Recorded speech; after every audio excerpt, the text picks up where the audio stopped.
If you want to support the channel, please consider becoming a member today. Members get early access to videos, access to all the stream VODs, and exclusive access to emotes as well. So if you'd like to support the channel, become a member today.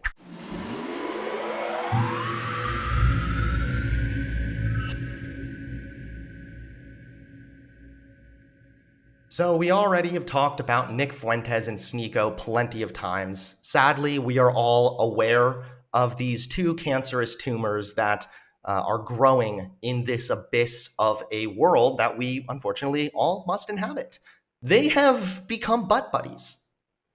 They are hanging out, they're doing speeches together, and Sneeko even went as far as to claim that he thinks Nick Fuentes is going to be the next president of the United States. This speech happened back in July now. It was at the end of July. And I meant to go over it then. I never got around to it. And so now I'm over here. Gonna do it now. And we're out here outside of SAS. We have close to 500 young people gathered here today because word is getting out that we gotta get rid of Jewish power in America. Wow. We have watched this for about 5 seconds, and already we have Nick Fuentes just not even holding any punches. This is the one thing that I like about him getting banned.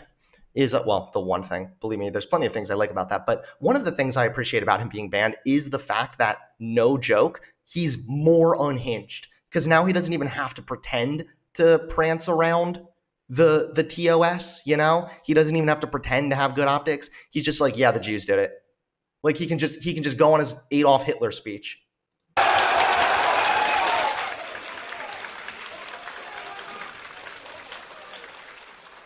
They've done everything they can to stop it. They've censored, they've killed, canceled, blacklisted. But we are here to say that America is not a Jewish nation. America is a Christian nation. America is a secular nation, so the fact that you're even arguing about this and posturing as if it's a Jewish nation to begin with is bullshit. It's just that some people in government happen to be Jewish, but also happen to be in support of plenty of American rights, my friend.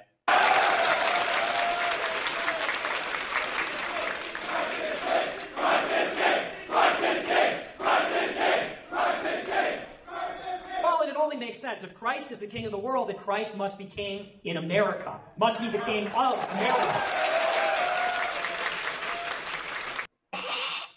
I love it. See, this is how, by the way, religiosity contributes to violence in more ways than you realize. This is why I brought up that study in the past about how religious people have been shown to be more likely to carry out acts of violence if they believe that that violence is justified by their religious belief.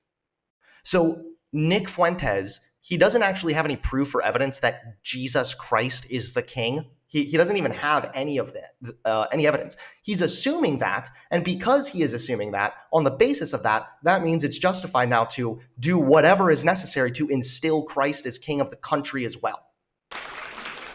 Well, let me ask you this, because I'm actually curious. It's a very young crowd. I was thinking about it. I gotta be honest, fellas, is it gay to be a Christian? I mean, you're really simping hard for a guy who was nailed by some wood. I watched the Turning Point, and they had a pretty good lineup. I'm not going to lie. They had Trump, who I love. What do you think about Trump? So they have a good lineup. They got a lot of people there, but the difference between Turning Point SAS and Fuentes Rally is this. It's very simple. People go to Turning Point SAS for the experience. They go there because it's lights, it's sound, everybody's there. People come to Fuentes Rally too because they want to hear what we have to say. And we're the only ones that are saying anything. I look at the message over there and it's the same thing we've heard for 20, 30 years from conservatives. Low taxes, small government. They're starting to say a little bit more. It's actually kind of amazing. Years ago, we went out there to the Turning Point rallies and some of the Daily Wire speeches, and people said, hey, it's America first, not Israel first. That's number one. Number two, people said it's actually not so conservative to support mass migration into America, legal or illegal. And last but certainly not least, we said, I like that too. They'll keep your ears out for that one, okay? They'll do that a lot, where they bake it in. It's okay that I'm against mass immigration. When you hear mass immigration, that sounds like something scary. Like millions of people are suddenly going to be just plopped in the middle of the country, which would inevitably cause problems. Yes, social and economic. He says this, and a lot of people on his side will use arguments exactly like this. Well, I just don't want to import people from the third world. I just don't want mass immigration. Nobody's talking about mass immigration. Nobody's talking about dropping millions of people in the country suddenly. We're talking about continuing to accept a pretty steady flow of immigrants, which has been roughly the same for the last 20 or so years. What's up with all the gay people on the stage? What are we doing with that? Well, I mean, hey, we had some anti-Semitism right away. Might as well throw some homophobia in there too. The crowd unironically booing because he said, "What's up with all the gay people?" My God, man. You want to know what's crazy? Is if you got up on stage in front of that audience and said, anybody here with a strong father figure, please raise your hand, you would get absolutely no one to raise their hand. Not one person there. And then if you asked if they've ever had a girlfriend, you would also never see anyone raise their hand. Unless maybe that one kid who thinks like his anime blow-up doll counted. But then I saw last week they had Ram Rants with his glittery slippers and his Barbie suit. What are we doing? What? As we know, it's ordained by God that dresses are only for women, except for when men wear them and they're called kilts or tunics. But those are the three primary issues. They're coming further and further. I think in 2023, Charlie Kirk, all these others, they sound way more like me today than they sound like themselves 4 years ago. But I want to restate for those in attendance, the reason we're here, why we gather, it's around two primary issues. I already named one. And this is, like I said, the word is getting out. It's obvious. Anybody that takes a cursory look will find it. And that is that America has an elite. It's not just a government, not just big government. It's the media. It's finance. It's Hollywood, academia. It's all the institutions, and it's a small club. And the people that are running the country, they're not liberal. They're not leftist. One of the primary things they all have in common, many of them, is that they're Jewish. Now listen to, first of all, he just gave us the JQ, but it's interesting listening to this guy speak. He is easy to listen to, but you'll notice that what he does is where he's talking like this. He's talking and he's sort of delivering this. He's giving you a story, and it does. It sounds kind of good. It's sort of interesting to listen to, and then you don't even realize, until you do, he hasn't proven any of this. He's just telling us a story right now. He's not proving anything. He said anybody who looks into this and really looks into it will find that it's true. AKA anytime anyone else looks into it and finds conflicting evidence, well, that means they just didn't really look into it. Can it be possible that there are some disproportionate amounts of Jews in positions of power, like in Hollywood, for historical reasons? Is it really plausible that there's this elite controlling everything? And for what exactly? What gain are they even getting? We'll get into that because it's a sensitive subject, but we'll talk about why that matters, why that might be an issue. And what's more, it's not just that they might be Jewish, but the ones even that aren't are atheist. They don't believe in God. They don't believe in Jesus Christ. It's not hard to see why things are the way they are when all the most important decision makers don't believe in... I like how he defined atheist as someone who doesn't believe in Jesus Christ. Jews believe in God, so they're not atheist. God. Surprise, surprise. So number one is we need to eradicate Jewish stranglehold over the United States of America. That's perfect. Womp, there it is. So he's careful about his wording here, where he is not specifically calling for violence, but yet he has already phrased everything in a way that makes the natural conclusion a violent conclusion. He didn't say eradicate Jews. He said he needs to eradicate their power or something like that. But here's the thing. One, he is lying and claiming that these evil Jews control the entire system. So what that does is that cancels out the ability to go through the system and advocate for change.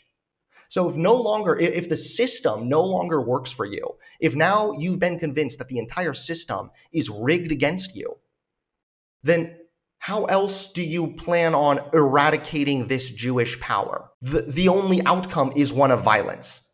It's a clever way that he's speaking here, where he's making it not a deliberate call for violence, but yet his words lead to violence.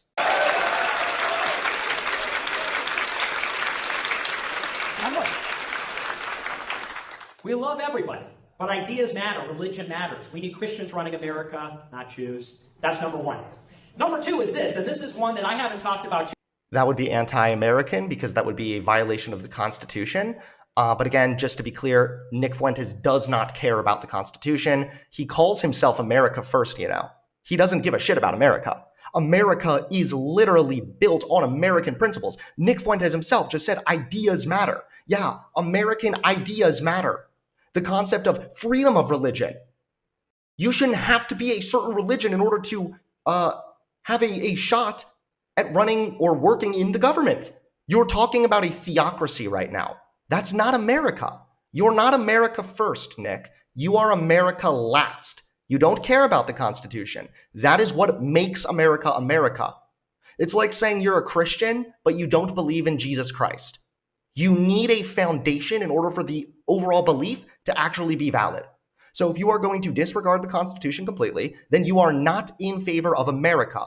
You want to create something new, something evil, and you want to set up your own little ethno-state or whatever, where you can just have your army of simps run around and blow up dolls of anime girls all day. Too much. I've been carried away with the other issue, to be honest, for a little while. But number two is something I've been talking about.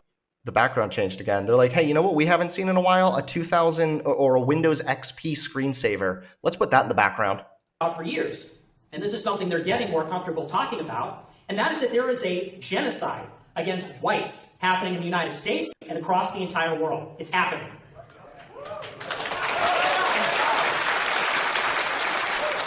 And here's the thing. It's not just illegal immigration. It's not even just legal immigration.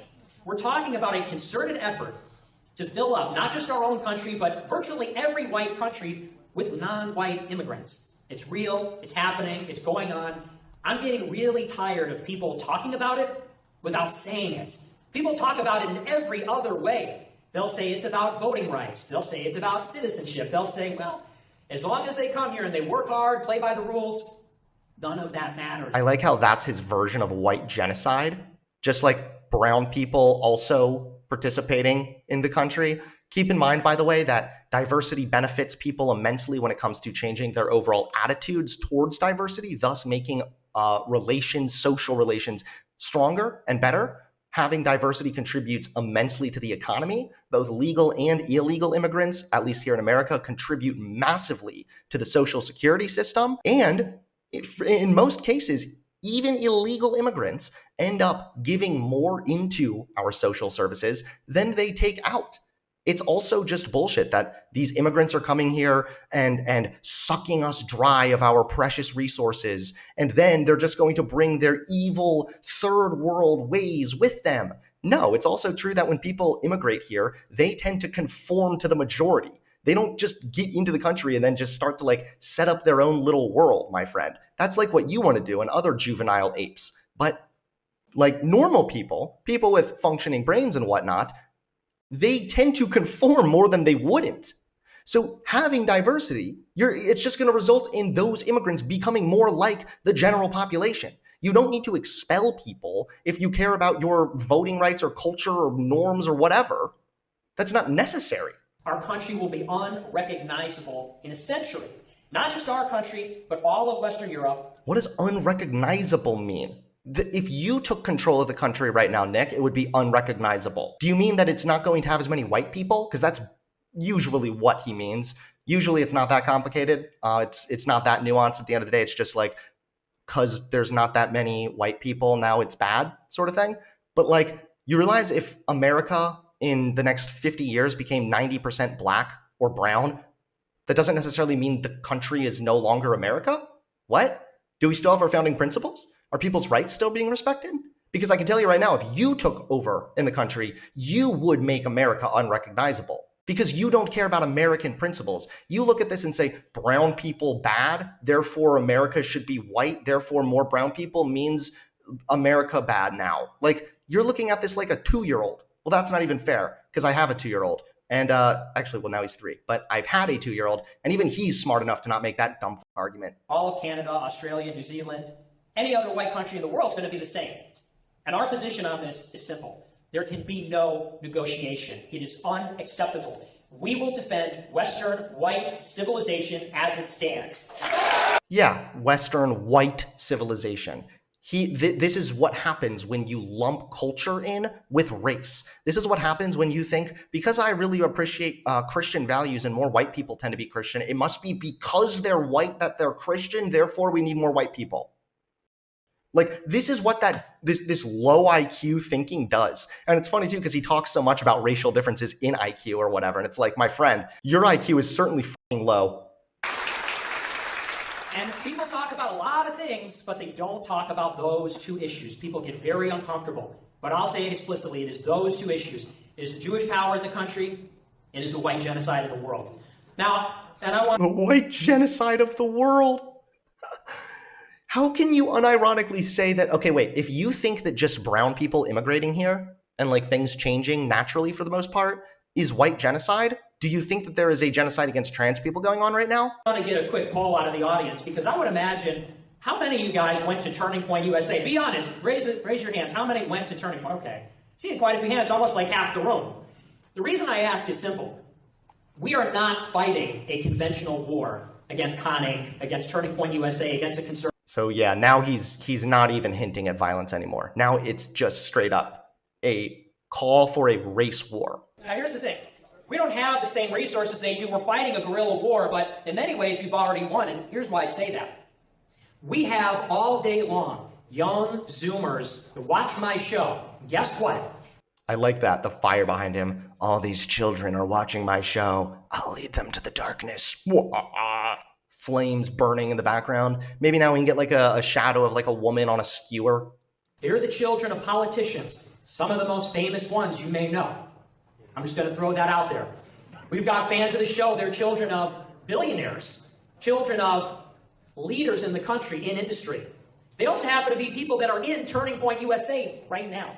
Chapter presidents, in the leadership, in every other organization. Now, how many of you, just to show of hands, are here at Fuentes Rally but believe in the message of Turning Point USA? Is there one person? Not a single person. So it's a pretty clear dynamic. Turning Point USA or Leadership Institute, whatever you want to say, every day, Groypers who believe in this message, who believe in me, are infiltrating the highest ranks of their leadership. But we're all here today 100% ideologically aligned. This is a revolution. This is what I'm talking about. 500, a group of 500 boys that don't know what deodorant is, and that's called a revolution, guys. Oh, man. Walking around the convention center, they're wearing the Black America First hat, and they're getting thrown out of the convention. Imagine that. You're at the #1 conservative, whatever, wearing a hat that says America First. They clock you, they identify you, they throw you out, because they know it's already too late. We've already won the ideological battle. I want to ask you something else. How many of you guys watched my recent debate on Fresh and Fit? Anybody catch that? Boo. This is what I'm talking about. See, I want to tell you a story about that night because I talked about it a little bit on Telegram. I didn't even get to tell the whole story. So picture this. As you know, I'm banned from YouTube, I'm banned from Twitch, I'm banned from every social media. Sometimes I get to go on a show, somebody else's show that's already on YouTube, and I get to say my message. That's what I have left. That's all I got, because I'm banned from YouTube. So I go, and we're out there in Miami. Stico, who's in attendance, is there, by the way. Stico, everybody go there.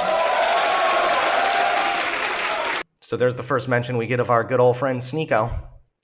Leeko.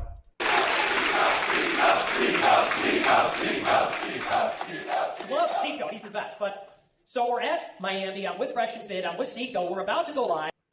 Let's remember what Sneeko said when brought up about how Prophet Muhammad had sex with a 9-year-old girl. Remember his response to that was, well, nobody's perfect. And for those that don't know, it's me, it's Fresh and Fit, there are these great guys, Red Pill podcast.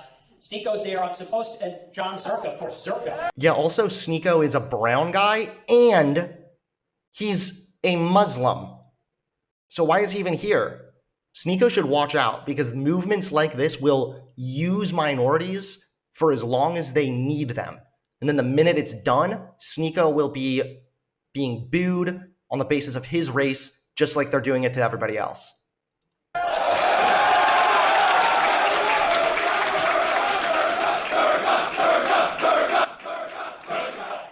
They chanting We're Zerka? supposed to debate Stephen Bennell about the Jewish question. Yeah, so we're all there. We're hanging out. We're about to start the show, and get this. We're going live on YouTube, and we're going to take it over to Rumble afterwards. Myron, who runs the podcast, gets a call from YouTube. They called him directly. Get this, it gets better. So they saw that my name was in the title of the stream. They saw my face was on the thumbnail. They called him and they said, we see that you're going to bring on Nick Fuentes and Sneeko, which are two creators that are banned. They said, so if Nick Fuentes and Sneeko go on the program, we will consider that circumventing the ban. It's two suspended creators. So if they go on, you're circumventing the ban. They said, we're going to watch the stream, and if they're on, we'll ban your channel. I love it. Look at this insane victimization. Oh, the persecution. YouTube having the courtesy to call somebody specifically and be like, hey, you're breaking the rules. This is already an established rule, You're helping these people circumvent the ban. They put out threads recently. I said I made a burner threads account. They manually hunted down my Instagram account and banned it. I have like a secret burner. This is the level of censorship. They can use your IP address, dude. This is the level of censorship. It's because you're already banned, and then they're just keeping straight that you keep following the rules. I'm banned from YouTube. I'm banned from Instagram. Everything known to man. I go on somebody else's channel, and the YouTube leadership calls them and says, if he goes on the stream, we'll ban you too. That's the level of censorship with these ideas. And yet, in spite of it all, the show went on. I did the debate. I debated the left's #1 guy, Stephen Bennell, on the #1 issue, and I beat the shit out of him. I would have to see that debate to know if that's true, but I'm going to say it's probably not. Listen, he's delusional. No matter what he says, he's going to think he won. And it was easy. I didn't even prepare. We had 100,000 people watching live. It's one of the biggest streams Rumble ever did. We got 4 million views across all the videos in the collaboration. And here's the point. They have tried so hard. As you know, if you follow my show, if you followed my story over the last 5 years, they've done everything in their power. Not just the censorship, it's the blacklisting, it's the slander, the personal attacks, the doxing, the swatting, the debanking, the no-fly list, the subpoena, you name it, they've done it all. And yet we... Literally every single thing he's talking about is just consequences for his own actions. Maybe you should just pull yourself up by the bootstraps some more, man. Still show up. I've shown up for 4 years as the #1 dissident in the United States of America. I show up and I debate Destiny, and I tried to be this guy's friend. I really did. I thought we could be friends, but he didn't want to be my friend, so now he's my enemy. Normally, I don't do personal attacks because I feel like we could just win on the issues, but now I feel the need to point out, Stephen Bennell, who is the left's #1 top guy, is a literal cuckold. Do you know this about him? And that means his ideas are wrong. Listen, if somebody comes outside and says, hey, right now the sky is blue, and then you look up and you see the sky's blue, but then you find out that they're a cuck, that means the sky is no longer blue. It's incredible. And he has no shame either. He has no shame about it. Everybody attacks him about it. It just rolls right off him like rain. He doesn't even care that his wife is going out there and having sex with other men. I'm going on the stream and I'm beating him down, proving that Jews run the country, and his wife is kissing some guy having sex with him somewhere else. But it just proves the point. This is our opposition. This is what we have to deal with. And that's not even really what a cuck is, but okay. I have to apologize to Sneeko in advance because I'm going to say some things I know he's not going to like. Not about him, but about a couple of his friends, the Tate brothers. I liked them for a long time. I did. I was very positive, but then they attacked me first. So now we have to take the gloves off a little bit. But Sneeko always defends them, so I don't want to throw him under the bus here. So Destiny, as you know, he's a cuck. His wife sleeps with other men. And by the way, the wife is a pig. Gross. Disgusting. I'm sorry, you can see a picture of his wife. She's a babe.